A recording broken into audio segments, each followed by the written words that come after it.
ازيكم عاملين ايه؟ يا رب تكونوا بخير. فيديو جديد.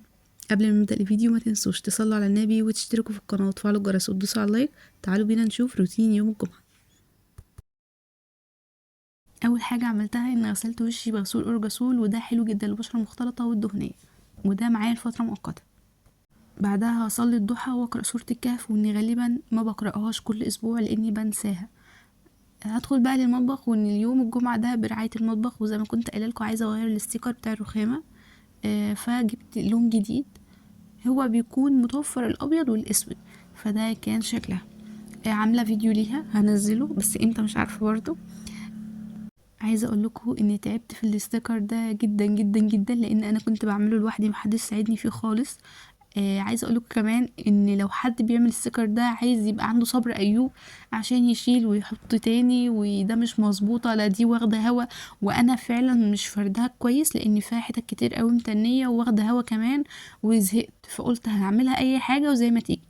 ففتره كده وهشيله لان انا مش مقتنعه باللون الابيض خالص، مش حباه. بس ماما لما شافته قالت لي ان هو فاتح لون المطبخ ومخلي شكله حلو، وقلت كمان ان هو حاجه من ضمن التغييرات اللي احنا عملناها. لسه بقى هجيب فوم. على فكره انا كمان دهنت الحيطه، انا واخويا فضلنا كده نعملها بالفرشه.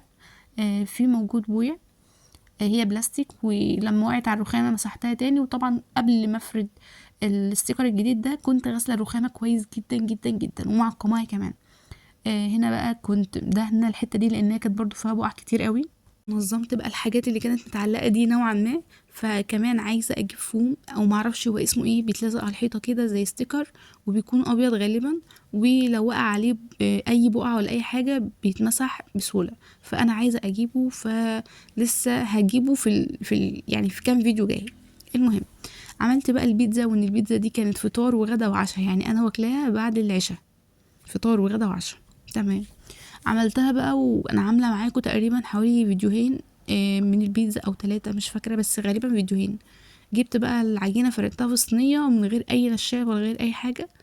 فردتها وحطيت عليها صلصه، والصلصه دي كانت موجوده في التلاجة، كانت باقيه اصلا من صلصه باميه. من صلصه باميه افتكرت. بعد كده بقى فردت عليها خضار، وانا بحب البيتزا بالخضار قوي قوي قوي، وهي عايزه اجربها بالتونه. فردت عليها جبنه وحطيت الكيس كله، والله بجد ده ربع جبنه، حطيته كله ما تبقاش في حاجه حرفيا، لانها كانت كلها معجنه كده ومكتله، معرفش ده بقى عيب تخزين ولا مش عارفه، بس هي صلاحيتها كويسه. وهي كانت نوعها الحمد، بس يعني هي شركه الحمد بس اسم غريب كده شويه مش فاكره. المهم ده شكلها على فكرة كانت قابة جدا، رغم ان انا خرمتها بالشوكة، بس لقيتها كده فجأة علت وكان شكلها حلو قوي. بس اول ما طلعتها صفت تاني. لازم احط بقى بيبسي في المج الجديد كده، ومع مع الستيكر الجديد اللي في المطبخ.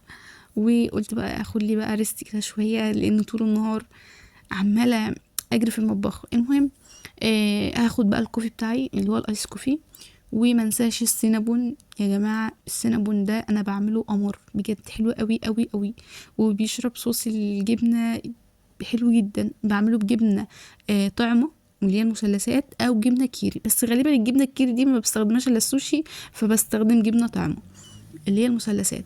وبفصل بقى بريد بول بعد السينابون.